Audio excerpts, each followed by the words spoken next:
Hello guys, welcome to my channel. Get knowledge from my channel. So now we will going to learn history chapter which is slave dynasty. ठीक है, तो start करते हैं.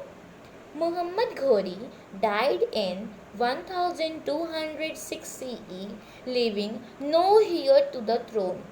मोहम्मद घोरी जब मरे थे 1206 CE में, उन्होंने किसी भी कोई भी मतलब बोल सकते हैं कि अपने किसी भी बेटे को नहीं छोड़ा था, क्योंकि उनके पास कोई हियर ही नहीं होगा कि वो छोड़ सके अपने थ्रोन के लिए, अपनी एम्पायर के लिए. इसीलिए वो मरते समय वो एक लास्ट थे जो उस डायनेस्टी को चला रहे थे. और वो मरे कब थे? 1206 सीई में, मतलब 1206 सीई में मरे थे. तो आप इसे याद कर लें, ठीक है, कि वो मरे कब थे? 1206 CE में. Qutubuddin Aibak, a general of Muhammad Ghori, eventually succeeded him to the throne. Qutubuddin Aibak जो जनरल था मोहम्मद घोरी का, तो उसने फिर उसके बाद राज किया. ठीक है. The dynasty established by Qutbuddin Aibak is slave और ममलुक डायनेस्टी. जो डायनेस्टी फिर स्लेव डायनेस्टी चलाई गई थी कुतुबुद्दीन के द्वारा, जो डायनेस्टी चलाई गई थी कुतुबुद्दीन के द्वारा, वो क्या थी? स्लेव डायनेस्टी थी. ठीक है, या तो हम उसे ममलुक डायनेस्टी भी कह सकते हैं. स्लेव डायनेस्टी का मतलब भी होता है, ये मतलब होता है अरेबिक में स्लेव और ओन डायनेस्टी. ओन डायनेस्टी मतलब बोल सकते हो अपनी डायनेस्टी. ठीक है, okay okay. After that let we talk. तो this mark the beginning of the Delhi sultanate. और फिर यहीं भी मार्क हुआ दिल्ली सुल्तानेट की बिगनिंग का. दिल्ली सुल्तानेट की बिगनिंग का क्या मार्क हुआ? यहीं से मार्क हुआ. ठीक है, तो from here only Delhi sultanate comes, beginning start. ठीक है, तो पहले आई स्लेव डायनेस्टी. तो इस चैप्टर में हम स्लेव डायनेस्टी ही बस पढ़ेंगे, और नेक्स्ट चैप्टर में हम पढ़ेंगे खलजी डायनेस्टी. ठीक है, फिर आएगी Tughlaq dynasty, Syed dynasty, Lodi dynasty. 1206 से 1290 सीई तक स्लेव डायनेस्टी चली. 1290 से लेके 1320 सीई तक खलजी डायनेस्टी चली. 1320 से लेके 1413 सीई तक तुगलक डायनेस्टी चली. 1414 से लेके 1451 सीई तक सैयद डायनेस्टी चली. 1451 से लेके 1526 सीई तक लोडी डायनेस्टी चली. ठीक है, या तो concept clear? Okay, next we go. तो हम नेक्स्ट चलते हैं रूलर्स ऑफ स्लेव डायनेस्टी. तो जो रूलर थे स्लेव डायनेस्टी के, वो पहले थे कुतुबुद्दीन ऐबक, इल्तुतमिश, रजिया सुल्तानेट, नजीर उद्दीन महमूद और बलबल. ठीक है, तो ये कुछ फेमस स्लेव डायनेस्टीज के रूलर्स के नाम हैं. ठीक है, अब हम स्टार्ट करते हैं कुतुबुद्दीन ऐबक. कुतुबुद्दीन ऐबक की जो रूलिंग पॉइंट थी वो थी 1206 से लेके 1210 सीई तक.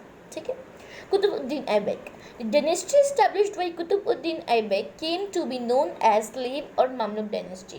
जो डायनेस्टी कुतुबुद्दीन से आई वो क्या थी? स्लेव डायनेस्टी थी, बिकॉज कुतुबुद्दीन, इल्तुतमिश और बलबन खुद ही स्लेव्स के थे. ठीक है, Qutbuddin Aibak rose to become a general of Mohammad Ghori and eventually succeeded him. और वो फिर जो जनरल थे मोहम्मद के, तो उन्होंने फिर उस डायनेस्टी पर राज करना चाहा और वो सक्सीड भी हुए. He suppressed all internal revolts and also checked external invades successfully. वो मतलब क्या क्या चीज़ें चलती हैं हमारे डायनेस्टी में, क्या क्या अपराध हो रहे हैं, क्या कैसा चल रहा है हमारा डायनेस्टी, वो सब चेक करते थे. और वो बाहर की कैसे सक्सेसफुली चल रही है हमारी, कैसे इस्टेब्लिश हो रही है हमारी डायनेस्टी, वो भी चेक करते रहते थे. However, he did not live long enough to enjoy the fruits of his labor. वो ज़्यादा साल तक नहीं जी पाए कि जिससे कि उन्होंने जो अच्छे अच्छे कर्म किए थे उनका फल पा सकें. ठीक है, He died after falling from his horse while playing चौहन. वो मर गए थे जब वो चौहन खेल रहे थे, अपने घोड़े पे ही मर गए थे. A devout Muslim, Qutubuddin Aibak gave large sums of money in charity. क्योंकि वो मुस्लिम थे, पढ़ा था कि मुस्लिम का एक पार्ट भी होता है कि चैरिटी में दान दे देना गरीबों को. तो गरीबों को जब दान देते थे तो बहुत लार्ज अमाउंट में दान देते थे. As you can see here कि जब वो दान देते थे तो कितना देते थे? Large amount of charity, large amount of charity देते थे. बहुत अमाउंट में चैरिटी देते थे, ठीक है। फिर इस कारण से उन्हें हम लाख बक्स के नाम से जानते थे, give of lakhs. He also built a mosque, उन्होंने एक मॉस्क्यू बनाई थी इन दिल्ली में एडजेसेंट टू कुतुब मीनार, और उन्होंने कुतुब मीनार का भी बनाना स्टार्ट उन्हीं ने ही किया था, which is India's oldest mosque, जो इंडिया का ओल्डेस्ट मॉस्क्यू है, and has been referred to as Quwwat ul Islam, और कुब्बत उल इस्लाम के नाम से भी जानते थे, meaning to secretary of Islam, and Quwwat ul Islam meaning might of Islam, ठीक है। तो ये नाम याद कर लेना कि कुव्वत उल इस्लाम जो इसका मतलब होता है सेक्रेटरी ऑफ इस्लाम, और कुव्वत उल इस्लाम मीन्स माइट ऑफ इस्लाम, ठीक है। तो उन्होंने उनको इन दोनों नाम से भी जाना जाता था, ठीक है, ओके। फिर ही ऑल्सो बिल्ट अ मॉस्क्यू कॉल्ड, उन्होंने अरहाई दिन का जून फड़ा इन अजमेर में ये भी मॉस्क्यू बनाया था, उन्होंने ही बनाया था। उन्होंने कुतुब मीनार बनाना स्टार्ट किया था, लेकिन उसके बनने से ही पहले उसके बनने से पहले वो मतलब क्या बोल सकते हैं कि वो मर गए। He was died before the construction of Qutub Minar. To complete the construction of Qutub Minar, उसे पहले ही कंप्लीट करने से पहले ही वो डाइड हो गए, ठीक है, ओके, समझ में आ गया। फिर आए शम्स उद्दीन इल्तुतमिश, जो उनके बेटे थे, कुतुबुद्दीन के बेटी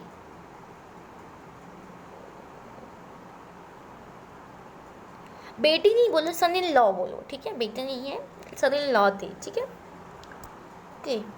कुतुबुद्दीन को succeeded by Iltutmish, son in law, ठीक है, वो सन इन लॉ थे, ठीक है। इल्तुतमिश ने फिर उन्हें जो है एक पूरी तरह से जिताने के लिए शम्स उद्दीन इल्तुतमिश ने उन्हें जिताया था, ठीक है, जो सन इन लॉ थे किसके, हमारे कुतुबुद्दीन ऐबक के, ठीक है, ओके। देन जो इल्तुतमिश थे वाज अ वाइज रूलर, एक अच्छे रूलर थे, वो खराब रूलर नहीं थे, एक वाइज रूलर थे, और उन्हें पता था कि उन्हें क्या क्या करना है, किस तरह से डायनेस्टी को चलाना है।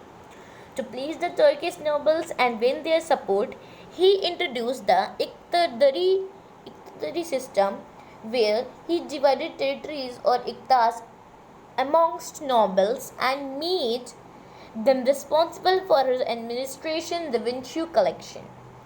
उन्होंने जो है इक्तादारी सिस्टम भी इंट्रोड्यूस किया था, और उन्होंने जो है वेयर ही डिवाइडेड, और वहाँ पे उन्होंने कई टेरिटरीज को डिवाइड किया था नॉबल्स में, and made them responsible for his administration, कि कामकाज में उन्हें जो है कामकाज के कारण ही उन्होंने एक तरह ही सिस्टम बनाया था, और कई राज्यों टेरिटरीज को उन्होंने डिवाइड किया था अमॉन्ग्स्ट द नॉबल्स, ठीक है। Revenue collection, he also introduce silver coins, उन्होंने ही सिल्वर कॉइन्स का इंट्रोड्यूस करवाया था। तो as you can learn that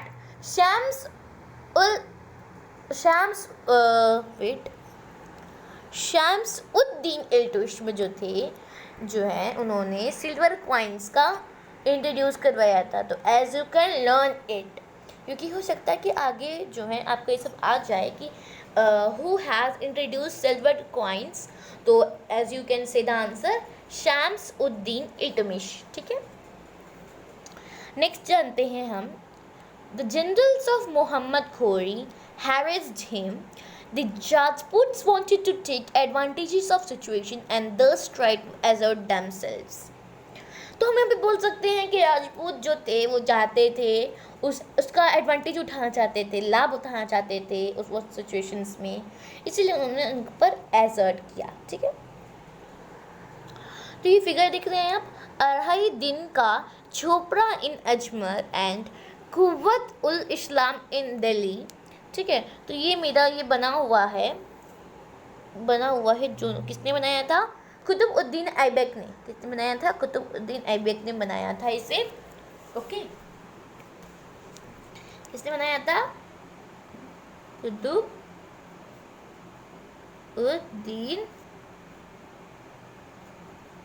Aibak ने, ठीक है, कुतुबुद्दीन ऐबक ने इसे बनाया था.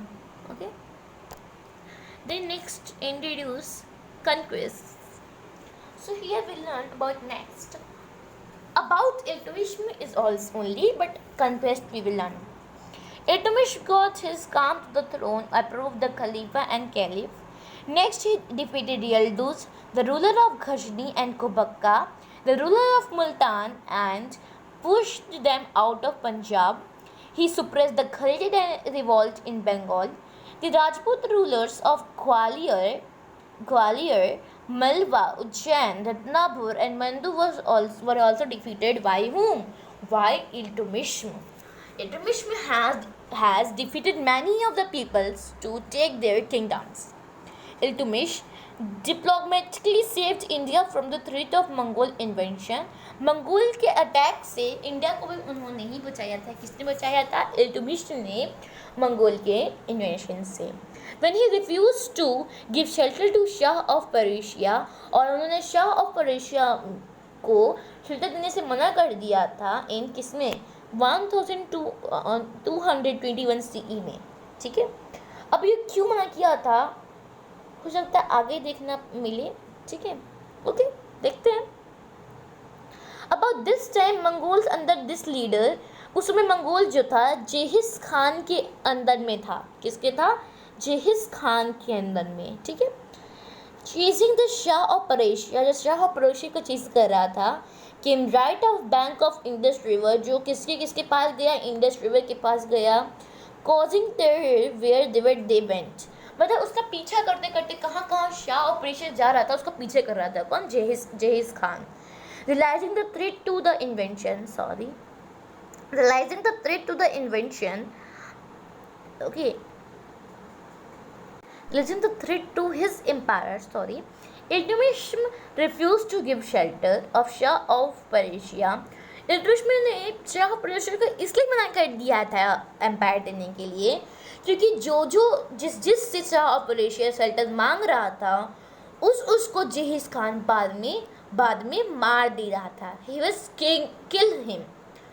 ठीक है. इसीलिए शाह ऑफ पर्शिया जब इल्तुतमिश के पास पहुंचा तो इल्तुतमिश को पता था कि अगर मैं उसे शेल्टर दूंगा तो जेहिस खान मुझे अटैक करेगा हम पे. इसीलिए उसने जो है उसे देने से मना कर दिया. And he went back about without attacking, और जेहिस खान ने फिर उस पर अटैक नहीं किया. ठीक है. क्योंकि उसने शाह ऑफ पर्शिया को शेल्टर देने से मना कर दिया. Iltutmish Iltutmish was a pattern of art and architecture. जो इल्तुतमिश था वो आर्ट एंड आर्किटेक्चर का बहुत अच्छा में था, उसमें अच्छा था करने के लिए. He completed the construction of Qutub Minar, उसी ने कुतुब मीनार की कंस्ट्रक्शन को भी किया था ख़त्म. He built a tomb for himself in red sandstone in Delhi. He also built a beautiful mosque in Badaun, उन्होंने बदौन में भी बनाया था एक ब्यूटीफुल मॉस्क्यू. ठीक है. Iltutmish was rightly regarded as a savior of an empire which was yet to become strong and formidable. He suppressed all internal revolts and consolidated the empire and saved it from death and destruction due to the imminent Mongol invasion. और जो इल्तुतमिश था उसने जो भी काम किए वो बहुत अच्छे काम किए. वो उस अपनी आर्मी को संभालने के लिए भी एक स्ट्रॉन्ग पर्सन था कि हाँ वो आर्मी को संभाल पा रहा था, एम्पायर को भी कर पा रहा था अच्छे से कंट्रोल में. उसने डेथ से भी सेव किया अपने एम्पायर को बाय द मंगोल इन्वेंशन से. ठीक है. तो here it is saying going to say. ठीक है. अब हम देख लेते हैं रजिया सुल्तानेट के बारे में. तो Iltutmish died in 1236 CE. Iltutmish जो थे वो डाइड हो गए थे 1236 CE में. तो Iltutmish when died? He was died in 1236 CE. Before his death he nominated his daughter. उनके मरने से पहले उसने अपनी डॉटर रजिया सुल्तानेट को अपने थ्रोन पे बैठा दिया था, अपने एम्पायर पे बैठा दिया था. Since none of his sons possessed the qualities necessary to become his worthy successor. क्या हुआ ना कि उसने उनके बेटे अच्छे, बहुत बेटे थे, एक बेटी थी और बेटे थे कुछ। तो उसने रियलाइज़ किया इल्तुतमिश ने कि रज़िया सुल्तानी थी एक ऐसी है गर्ल जो इस एम्पायर को अच्छे से हैंडल कर सकती है, कंट्रोल में कर सकती है, क्योंकि उनकी कोई भी बेटे के पास ऐसी क्वालिटी नहीं थी इल्तुतमिश के जैसे, और किसी भी एक राजा के साथ जिस किसी भी एक राजा के पास जैसी क्वालिटी होनी चाहिए वैसी क्वालिटी रज़िया सुल्तानी के पास ही बस थी और उनके बेटे के पास नहीं थी। इसलिए उसने अपने बेटी को ही थ्रोन पे बैठा दिया, क्योंकि रज़िया सुल्तानी के पहले किसी भी रानी ने रूल नहीं किया था, ऐसा कहा जाता है। इस कारण से However, इस कारण से the nobles refused to be ruled by the women and so they raised his son. इस कारण से नॉबल्स ने रिफ्यूज़ कर दिया कि कोई भी वुमन यहाँ पे नहीं बन सकती है, और इस कारण से मजबूरन अपने एक सन को उसे बैठाना पड़ गया। रुकनुद्दीन बैठ गया उसके थ्रोन पे, ठीक है, इल्तुतमिश के थ्रोन पे बैठ गया। However, he proved to be unworthy of their trust, और इस कारण से क्योंकि हम जानते हैं कि रुकनुद्दीन एक अच्छा इंसान नहीं था, वो अनवर्टली था, वो उसके ट्रस्ट पे हम उसके ट्रस्ट नहीं कर सकते थे। इस कारण से नॉबल्स ने फिर से उसे रिमूव कर दिया और रज़िया सुल्तानी को ही उस थ्रोन पे ऑक्यूपाई करने का निर्णय लिया, ठीक है। नेक्स्ट टॉक करते हैं। तो Razia manage to the end of chaos, and उसने फिर चौस का ख़त्म किया। उसने अपने लॉ और ऑर्डर को इस्टेब्लिश किया कि हाँ वुमेन भी बन सकती है रानी। She was able, wise and led her army in wars. She also took action against corrupt nobles, जो करप्ट नोबल्स उस पर एक्शन भी लेती है। However, her growing favor from a slave called Yakut and reluctance of the nobles to accept her as a ruler led to rebellion against her. वो उसके खिलाफ हो गई, क्योंकि यकूत जो था वो खिलाफ था कि कोई भी वुमेन नहीं बन सकती, ऐसा उसने नॉबल्स में लिखा था, और फिर उसने जो है इस पर रिबेलियन किया, ठीक है, rebellion against her. And in order to avoid trouble, बहुत ट्रबल किया उसने। फिर उसके बाद रज़िया सुल्तानी ने अल्तुनिया से मैरिड किया, जो गवर्नर था सिरहिंद का। कौन था? गवर्नर था, ओके सॉरी, गवर्नर था सिरहिंद का, and leader to the rebels, और लीडर था रेबल्स का। Together they march towards Delhi, वो दिल्ली पे टुगेदर उन्होंने राज किया, और फिर वो किल्ड हो गए 1240 CE में, ठीक है, वो किल्ड हो गए 1240 CE में। Razia was succeeded by efficient rulers, और रज़िया क्योंकि एक अच्छी रूलर थी, वो there was chaos and disorder in the country to add to the troubles of the people. The Mongols also attacked Lahore. Mongols Lahore पे भी अटैक कर रहे थे 1241 CE में, ठीक है, okay, and causing death and destruction in large numbers. बहुत मरे, सब कुछ बहुत सारा हुआ। In 1246 CE में the efficient influential Turkish noble, 40 in number and hence known as Chalisha or the group of 40, raised the youngest son of Iltutmish, और इल्तुतमिश की जो यंगेस्ट सन को उन्होंने फिर रज़िया सुल्तानी के मरने के बाद इल्तुतमिश के छोटे बेटे नसीर उद्दीन महमूद को फिर उन्होंने थ्रोन पे बैठाया। रज़िया का कोई भी बेटा बेटी को नहीं बैठाया, ठीक है। No sons have been rule in that throne after the death of Razia, no, ठीक है। बताया अभी तो कुछ बताया भी नहीं जाता है कि रज़िया के कोई बेटे थे, कोई भी बेटी थी, no, it's not telling anything. जबकि इल्तुतमिश के छोटे बेटे को बैठाया गया महमूद, जिसका नाम था नसीर उद्दीन महमूद, ठीक है, ओके। तो हम नसीर उद्दीन महमूद के बारे में नेक्स्ट वीडियो में जानेंगे, पार्ट 2। सो कैसा लगा video? Please like and subscribe my video, and please please please, because I am new, so I supposed to subscribe you persons all. Thank you. Have a nice day.